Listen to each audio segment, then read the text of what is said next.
Before we begin, I told you I was going to write Mackenzie Shirilla, and I have successfully done that using ViaPath technology. I didn't want to screw around with the letter writing with paper and take all the time, so I finally got it figured out. I wrote her a letter and got a response within a day, and told her about the channel, and she just thanked me profusely 3 times for it. She told me about her hashtag Free Kenzie Facebook group, which is like full of people like us that want to help her, and she just was very appreciative of our efforts and told me that I made her day. So that really meant a lot to me, that our efforts, I was able to take away some of her misery by doing that. On to the letter to Governor DeWine. This is a 10-page letter, so I'm going to have to do this in several videos. I open it up with a poem from my upcoming novel, The Cost of Loving, and it also closes with one. So without wasting any more time, let's get started. How do you measure love? Love only matched by God above. From the cold hard ground to the greatest love anyone ever found. From the cold dark night, soon to wake up dead, to being safe and warm and snug in bed.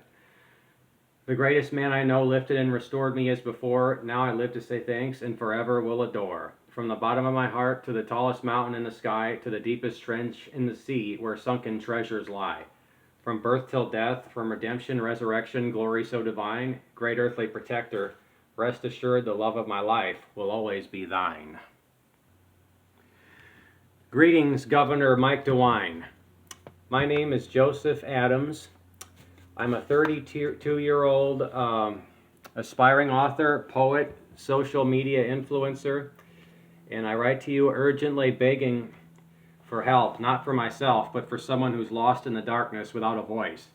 Because of deceptive personal attacks, a wonderful, precious life has been destroyed before having a chance to begin. This letter will be long, but I promise it's worth your time.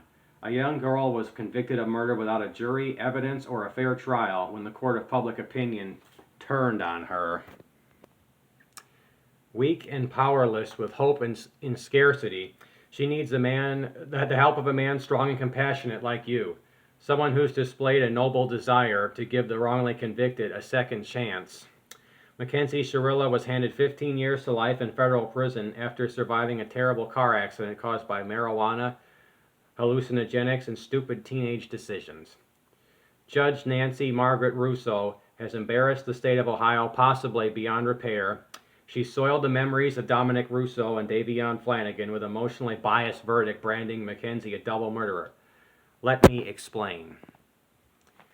Calling the sentencing Shirilla's family's turn to grieve before sending their quivering child away in chains haunts my nightmares.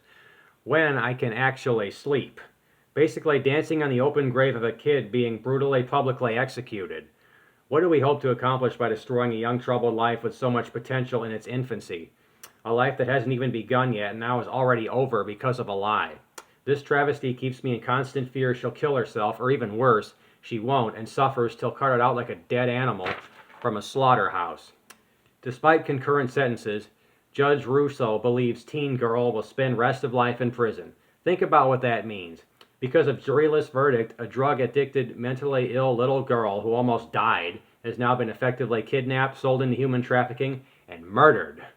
A troubled youngster who a few years ago hung on the back of her mother's shopping cart with a Disney princess backpack, played with dolls, and watched Blue's Clues, is now damned to spend the rest of her life in a dark, cold, lonely abyss of terror, regret, and tears till one happy day when her broken heart stops beating. The only thing she has to look forward to is being carried out of prison in a body bag, and it may happen sooner than you think.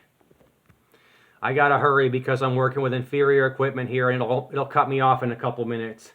But moving on. Big men with guns have taken little teen girl in a filthy prison van with no seat belts many miles and counties away from the home she's always known, and put her through a humiliating, terrifying strip search, ramming leather hands up her... You know what I'm talking about. I don't need to say it. As she sobs harder with each internal violation of her fading humanity. After all the other pleasantries, I envision her shackled and chained in jumpsuit, crying in terror, head and hands, as she's led to the tiny cell where she is to spend probably the rest of her life as ravenous dogs bark at the fresh meat they intend to devour.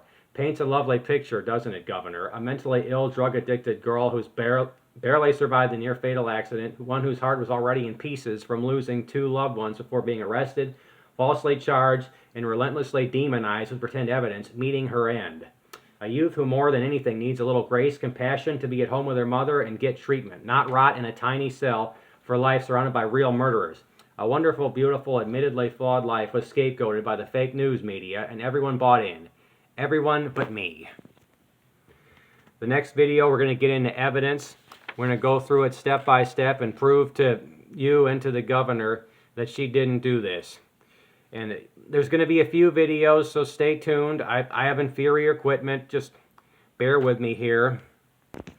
Please like and subscribe to, so more people can see this and lets me know that I'm not just talking to myself.